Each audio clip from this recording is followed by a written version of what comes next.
करवाया था और अच्छा ठीक है। आपने ये बताया था कि जिसके लिए ये काम हो रहा होता है ज्यादातर लिविंग थिंग्स होती हैं, एनिमल और पर्सन। ठीक है। तो बाकी आपने जो सही है, डाटिव के आप लोगों को डेफिनेट और इनडेफिनेट आर्टिकल्स याद हो गए हैं?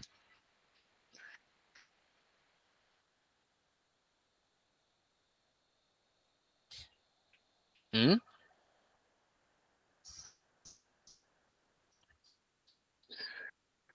हाँ जी, आप लोगों की खामोशी को क्या समझा जाए?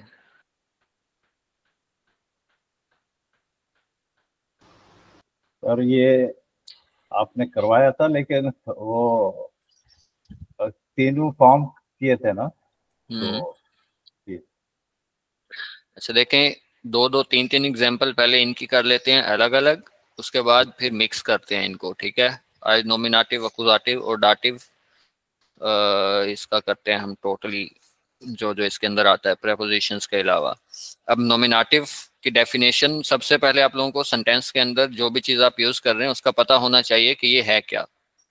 नॉमिनेटिव होता है सिंपल सब्जेक्ट ऑफ सेंटेंस या फिर काम करने वाला।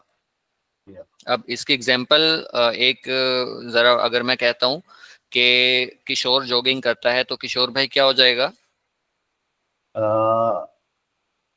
किशोर इज जॉगिंग किशोर नहीं, जो जोगन, जोगन जो है ना, जॉगिंग करना, ये खुद एक वर्ब है, तो इसी को कॉन्जुगेट करें आप हाँ किशोर ठीक है के सर। साथ।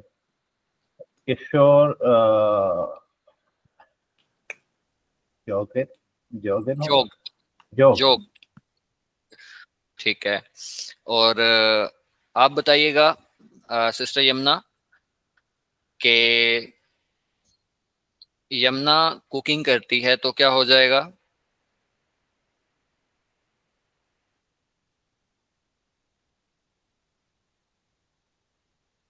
माइक ऑफ है शायद आपका।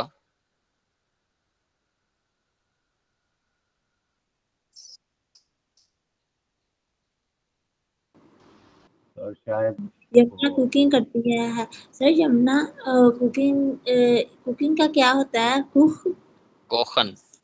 कोखन, तो यही है ना। यमुना कोख्ड। अब इन दोनों एग्जांपल्स के अंदर सिर्फ सब्जेक्ट मौजूद है और वर्ब मौजूद है, इसके अंदर कोई ऐसी चीज नहीं है जिस पे काम हो रहा हो, यानी कि जो नॉमिनेटिव है वो यहाँ तक पूरा होता है। अब नॉमिनेटिव के अलग वर्ब होते हैं जिनके अंदर अकुजाटिव की जरूरत नहीं होती। अब जैसे किशोर जोग्ड, इसके अंदर ये सेंटेंस पूरा है। अब यमुना कोख्ड के अंदर हम कुछ ना कुछ ऐड कर सकते हैं कि वो क्या पकाती है। अब ये जो वर्ब इस तरह के होते हैं जो सिर्फ और सिर्फ नॉमिनेटिव के साथ ही अगर हम यूज करें और सेंटेंस पूरा हो जाए, तो ये सारे नॉमिनेटिव के वर्ब होते हैं। जैसे कल हम इनको डिस्कस करेंगे। ये जो आप लोगों को फिर अलग से डाटिव के वर्ब याद नहीं करने पड़ेंगे कि अकुजाटिव के कौन से हैं, डाटिव के कौन से हैं, नॉमिनेटिव के कौन से हैं, वो मैं कल आप लोगों को करवाऊंगा। अब ये जो इसके अंदर जितने भी ऐसे वर्ब हैं जो सिंपल वर्ब से कंप्लीट हो जाएं और नॉमिनेटिव के साथ, तो वो प्योरली नॉमिनेटिव के वर्ब होते हैं। अगर मैं इसके अंदर कह देता हूं कि बच्चे स्विमिंग करते हैं, तो हम कहेंगे डी किंडर श्विमन।